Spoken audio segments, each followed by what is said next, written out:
मंथन में आप सबका स्वागत करती हूँ। कथा मंथन में आज सुनिए रामदरश मिश्र जी की कहानी भविष्य। आखिर यह यातना कब तक सहता। तबादले के लिए प्रयत्न किया, आदेश मिल गया, थोड़ा जी हल्का हुआ, सोचा बात कुछ सुलझेगी। शाम को घर गया तो महिमा को तबादले का समाचार दिया। मैं जानता था उसे अच्छा नहीं लगेगा, किंतु मन में यह जिज्ञासा तो थी ही कि इस अंधी निर्णयहीनता की स्थिति में कोई निर्णय तो उभरेगा या उसके लिए कोई रास्ता तो बनेगा। समाचार सुनकर महिमा चुप रही। मैंने कहा, चलो अच्छा हुआ, एक ही शहर में रहते रहते जी उब जाता है, कुछ नई हवा तो मिलेगी। शहर बदलने से क्या फर्क पड़ता है, सभी शहर एक से होते हैं। गंभीर स्वर में महिमा बोली। हाँ, शहर एक से होते हैं, किंतु नए संबंध तो बनते हैं, अनुभवों का विस्तार तो होता है। जो भी हो, मैं तो नहीं जा पाऊंगी वैभव। क्यों? मैं भी राधा महिला कॉलेज में लेक्चरशिप के लिए प्रयत्नशील रही हूँ और प्रिंसिपल ने मुझे आश्वस्त किया है कि इस महीने के अंत तक मुझे मिल जाएगी। तुम अकेली रहोगी?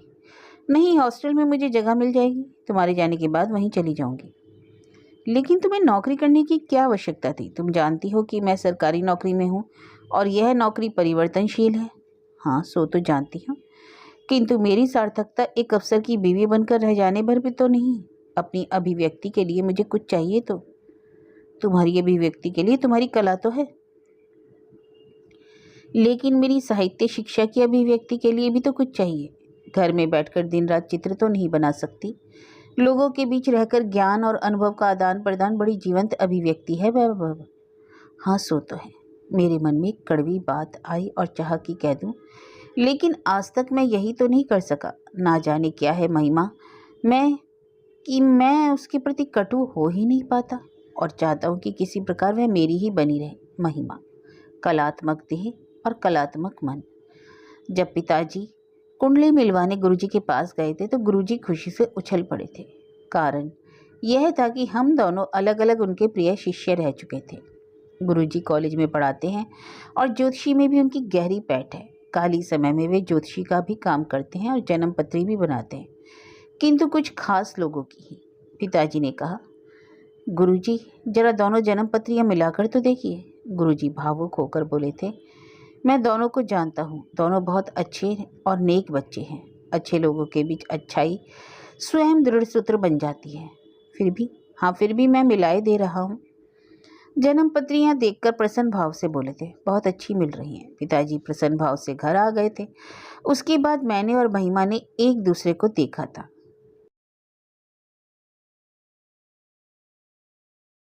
तिथि एक सुगंधित अनुभव बनकर मेरे भीतर छा गई। मुझे बताया गया था कि वह साहित्य में एमए है और चित्रकार भी है। वह चित्रकार तो है ही, मुझे तो वह स्वयं विधाता के अनुपम चित्र सी लगी। हर अंग अपनी अपनी छवि के उत्कर्ष में और सारे अंगों में एक मोहक संतुलन। फिर शरीर और मन में संतुलन। शरीर और मन का संतुलन, उसे अभी कहाँ जाना। क्यों नहीं, जो बढ़िया चित्रकार हो और स्वयं एक सुंदर चित्र हो तो तन मन का संतुलन हुआ कि नहीं। वैसे इतनी जल्दी तन मन के संतुलन का निष्कर्ष निकाल लेना बुद्धिमानी नहीं कही जा सकती, किंतु महिमा के आगे बुद्धिमानी का अस्तित्व कहाँ ठहरता और अब तक कहाँ ठहर रहा है।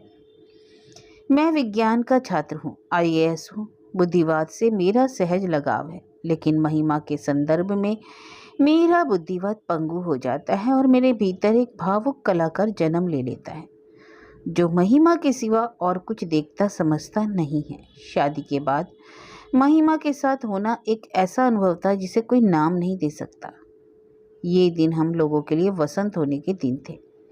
हंसते खिलखिलाते हुए, महकते और महक लौटाते हुए, हवा की तरह उड़ते उड़ाते हुए साल कैसे गुजर गया पता ही नहीं चला। एक दिन महिमा ने कहा, वैभव तुम कितने अच्छे हो। साल भर के बीच महिमा के मुंह से कभी भी यह शब्द नहीं निकला था। आज यह शब्द कुछ अटपटा सा लगा। एक दूसरे में समाकर तन्मय जीवन जीने, उसके सुगंधित आनंद का अनुभव करने की प्रक्रिया में जीवा चुप रहती है। वहाँ तो मौन भाव से आंखें बोलती हैं, मन बोलता है। जहाँ जीवा बोलना शुरू करती है, लगता है भीतर का रस कुछ कम हो रहा है। तुम कितने अच्छे हो वैभव, महिमा ने फिर दोहराया।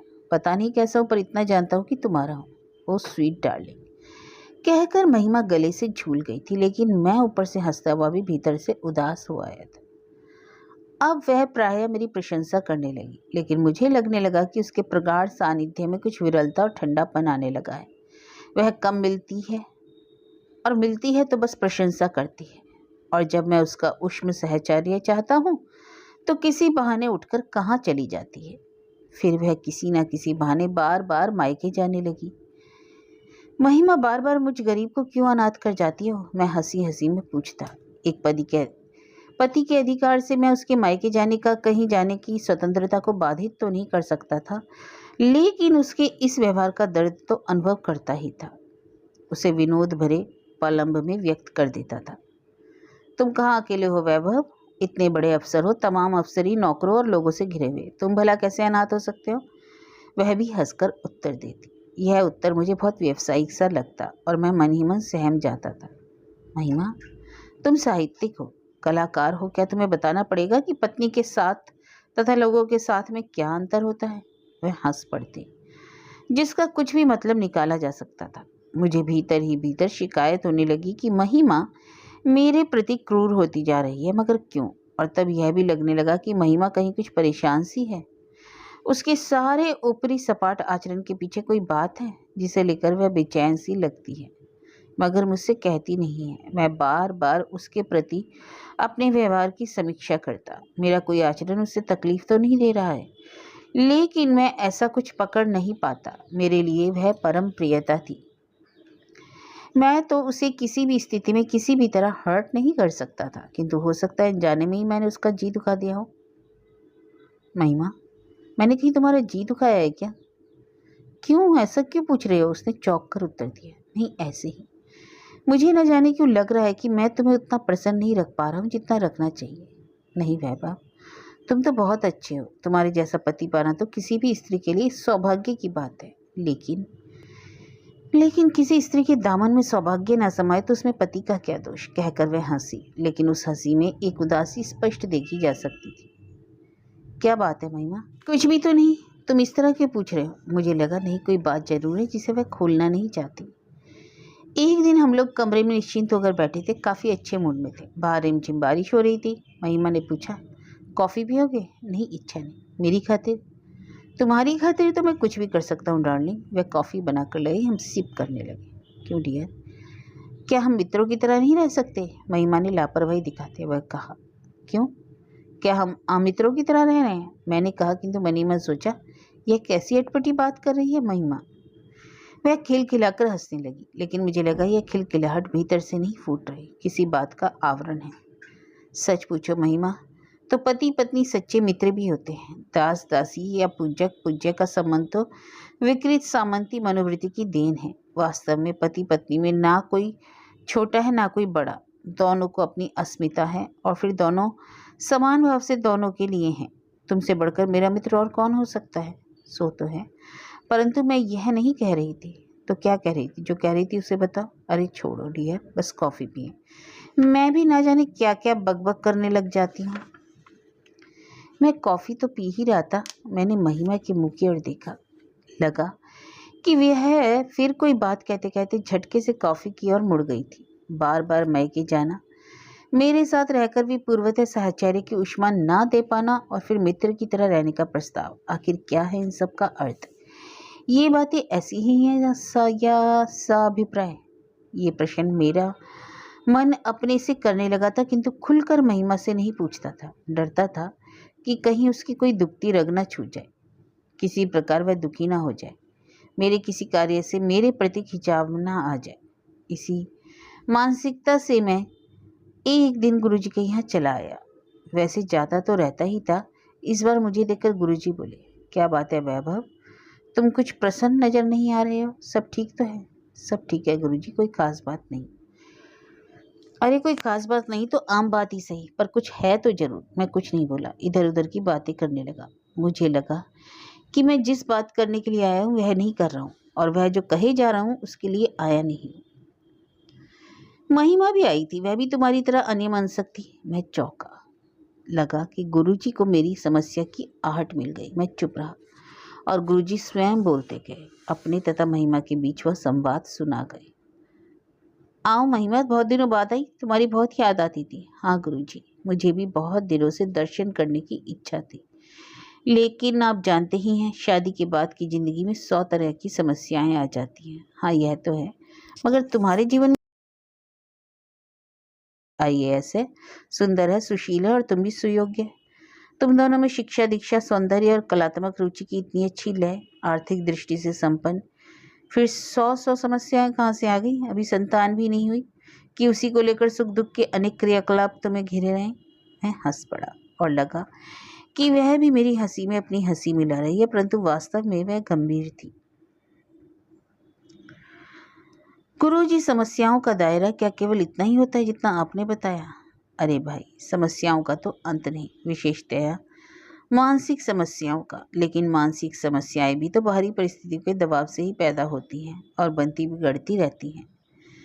अब एक दंपत्ति के लिए जो खास बात देखनी होती है वह यही है कि दोनों में शारीरिक और मानसिक मेल हो, आर्थिक अभाव के दंश के पीड़ित ना हो। बाकी चीजें तो बाद में आती हैं।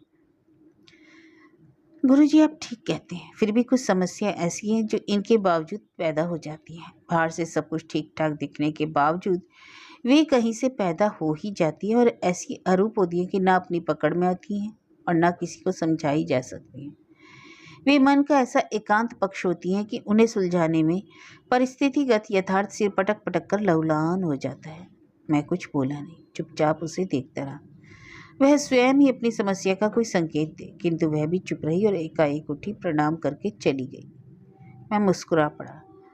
गुरुजी ने मेरी मुस्कुराहट में कुछ और देखा, तभी तो बोले, कुछ कहो वैभव, यदि कह सको तो। क्या कहूँ गुरुजी? लगता है महिमा मुझसे कुछ ठंडापन अनुभव करने लगी है। तुमने कुछ अप्रिय व्यवहार किया है? नहीं गुरुजी, वह तो मुझे जान से भी ज्यादा प्यारे। मुझे तो गर्व है कि महिमा जैसी सुरुचिपूर्ण और कलाकार पत्नी मिली है। वह जो चाहती है उसे पूरा होता देखना चाहता हूँ। तो यही तो मैं भी पूछ रहा हूँ, परंतु कोई उत्तर नहीं मिल रहा। गुरुजी को सोच में पड़ गए। अच्छा गुरुजी, चलता हूँ। मैं गुरुजी को सोच में ही छोड़कर चला आया। एक दिन फिर मैं बहुत प्रसन्न स्थिति में महिमा के साथ बैठा था तो उसने वही बात दोहरा दी। क्या हम लोग मित्र की तरह नहीं रह सकते? इस बार उसने भूमिका नहीं बनाई, सीधे मेरी आंख में आंख डालकर पूछा, जैसे यह सवाल सब कुछ तोड़ ताड़ कर बरबस फूट पड़ा हो। और मैं कई बार इस सवाल का सामना करते करते समझ गया था कि वह इस वाक्य के माध्यम से कुछ कहना चाहती है। फिर भी मैंने अपना वही उत्तर दोहरा दिया।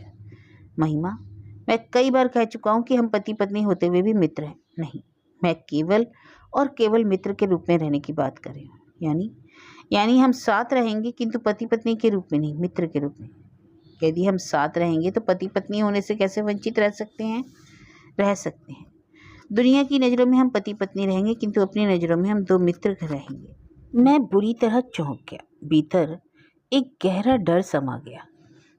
क्या करना चाहती है वह औरत? लेकिन चीज़ों के को मजाक में लेते हुए मैंने हंसकर पूछा, क्यों, मैं इतना बुरा पति हूँ? नहीं वैभव, ऐसा नहीं है। तुम्हारे जैसे पति तो भाग्य से ही मिलते हैं, और तुम्हारी जैसी उदारता और शिष्टता तो पतियों में दुर्लभ है। फिर भी मेरी विवशता है कि मैं तुम्हारी पत्नी बनकर नहीं रह सकती। आर यू सीरियस महिमा? Yes Vaibhav, I am quite serious. मगर ऐसा क्यों? है कोई कारण? बताओगी नहीं? बता दूंगी, मगर कब? जब ठीक समझूंगी। लेकिन मैं तुम्हारे बिना नहीं रह सकता महिमा। तो मैं तुमसे अलग कहाँ हो रही हूँ? रहूंगी तो तुम्हारे साथ ही, मगर मैं तुम्हारे साथ केवल मित्र बनकर नहीं रह सकता। यह कौन सा रहना हुआ? और महिमा तुम यदि इतना बड़ा निर्णय लेने में संकोच नहीं कर रही हो तो उसका कारण बताने में क्या संकोच? तुम निर्भीक हो, और दूसरी ओर तुम्हें मेरी शराफत पर विश्वास भी है। कह दो जो कहना है। तुम्हारी अप्रिय से अप्रिय बात इस रहस्यमय मौन से कम ही दुखद होगी।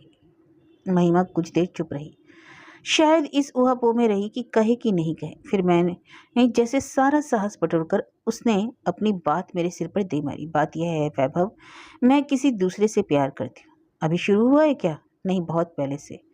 हम दोनों कॉलेज में साथ पढ़ते थे, तभी से हम दोनों एक दूसरे को चाहते रहे।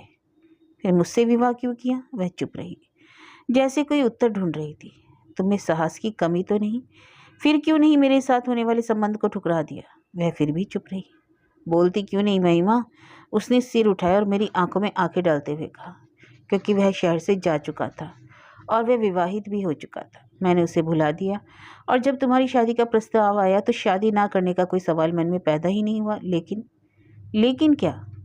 वह फिर इस शहर में आ गया और मिलते ही हम दोनों के भीतर छिपा हुआ प्रेम जोर मारने लगा। हम विवश होते गए और लगा कि हम ही एक दूसरे के लिए बने हैं। तुम्हारी शिष्टता, तुम्हारी सज्जनता, तुम्हारा प्यार कितनी बार मेरे इस आवेग के रास्ते में आया। मैं इस आवेग को दमित कर तुम्हारी दासी बनी रहने की कोशिश करती रही, किंतु किंतु इस आवेग के आगे हार मान बैठी वैभव। किंतु वह तो विवाहित है। हाँ, जैसे मैं हूँ, तभी तो उसके साथ नहीं रह सकती, और तभी तो तुम्हारे साथ मित्र के तरह रहने का अनुनय कर रही हूँ। तुम जैसे शरीफ इंसान से झूठ बोलते रहना, छल करते रहना मैं बहुत बड़ा पाप समझती हूँ वैभव। इसलिए सब कुछ साफ साफ कह देना ही उचित है। यानी मेरा घर तुम्हारे लिए एक सराय है। अजीब बात यह है ना कि तुम वास्तविक पत्नी बनी रहो किसी और की, और कहा हो मेरी पत्नी। मैं मित्र बनकर अपनी पत्नी को, अपनी रकीब को पेश करता रहूं। ना जाने कितना कटु भाव, कितना क्रोध अपने ऊपर, कितना धिक्कार भाव मन में आया, किंतु मैं चुप रहा। वही मजबूरी की महिमा को मैं खोना नहीं चाहता था, उसी मजबूरी ने रोक रखा। नहीं तो उत्तर तो यही था कि वहीं अपने यार के पास चली जाओ, यहाँ तुम्हारा क्या रखा है। मगर वह सचमुच चली गई तो क्या वह चैन से रह पाएगा? एक दिन फिर गुरुजी के पास पहुंचा और धीरे धीरे इस नए यथार्थ का संकेत देकर पूछा, गुरुजी, आपने हमारी जन्म पत्रिका मिलाई थी और हमारे सुंदर भविष्य का वाचन किया था। एक बार फिर भविष्य देखिए। गुरुजी गुस्से में आ गए, बोले, तुम इतने अच्छे क्यों वैभव? कहाँ अच्छा हो गुरुजी, और मेरे अच्छा होने से इस बात का क्या संबंध है? वैभव है, मैं किसी का भविष्य बांच सकता हूँ, बना नहीं सकता। तुम्हारा और महिमा का भविष्य बांचा था, अच्छा था, किंतु जब तुम में से कोई भी तूल जाएगा और बिगाड़ने पर दूसरा निष्क्रिय हो जाएगा तो भविष्य कैसे बनेगा? मैं समझा नहीं गुरुजी, इसमें समझना क्या है? महिमा जो कुछ कर रही है उसके लिए तुम्हारा इतना अच्छा होना ही तो उत्तरदायी है। मैं उसे जानता हूँ, अच्छी लड़की थी, किंतु किसी के चरित्र का विकास कैसे होगा, किधर होगा, इसे कोई नहीं जान सकता। वह जो कुछ कर रही है इसका अनुमान ना तुम्हें था ना मुझे, लेकिन तुम अपनी परम उदारता से छूट देकर उसके इस नए व्यवहार को शह देते गए। क्या तुम्हें कभी गुस्सा नहीं आया?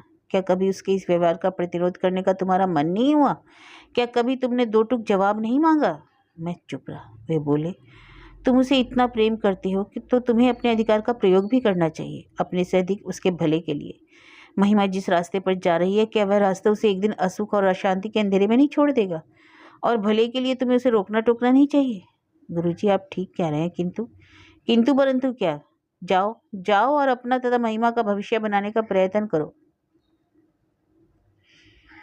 मैं चला आया था। प्रेम और विवेक दोनों मुझे महिमा से कटु होने से रोक रहे थे। कह चुका हूं ना कि महिमा मेरे लिए जाने क्या है कि उससे कटु हो ही नहीं पाता, और विवेक भी कह रहा था कि ऐसी स्थिति में अप्रिय कहासुनी तथा अधिकारों की टकराहटें हमें सदा के लिए विच्छेद की ओर ले जाएंगी। गुरुजी यह बात नहीं समझ पा रहे थे। वे दृष्टा हैं, मैं भोक्ता हूँ। वे तटस्थ भाव से दो टूक फैसला कर सकते हैं, किंतु मैं, इसलिए मैंने शहर छोड़ने का निश्चय किया, तबादले के लिए प्रयत्न किया, किंतु यह तबादला भी हमारी समस्या सुलझा नहीं सका। मैं इस शहर में महिमा को छोड़कर जा रहा हूँ। अभी तक तो वह मेरी पत्नी है ही, चाहे किसी रूप में हो सकता है कल मेरी ना रहे, और हो सकता है कि वह एकदम लौट आए। अभी तक संबंधों का द्वार खुला हुआ। जाने से पहले गुरुजी के यहाँ गया। वे कोई जन्मपत्री बनाने में मगन थे। उनके चेहरे पर प्रसन्नता की दीप्ति थी। मैं जाकर खड़ा हो गया। उन्होंने अपने आप कहा, वाह क्या भाग्य रेखा है। प्रणाम गुरुजी। अरे वैभव तुम? हाँ गुरुजी, शहर छोड़कर जा रहा हूँ, मेरा तबादला हो गया। आप महिमा की खोज खबर लेते रहिएगा। क्यों, वह नहीं जा रही? मैंने सारी बात बता दी। वे कुछ देर तक गंभीर मौन में डूबे रहे, फिर एकाएक उस जन्मपत्री को फाड़ डाला। यह क्या किया गुरुजी? नहीं, अब किसी की जन्मपत्री नहीं बनाऊंगा, ना मिलाऊंगा। तुम लोगों की जन्मपत्रियां तो मैंने ही मिलाई थी ना। मैं कुछ देर तक स्तब्ध बैठा रहा, फिर उठकर चला आया।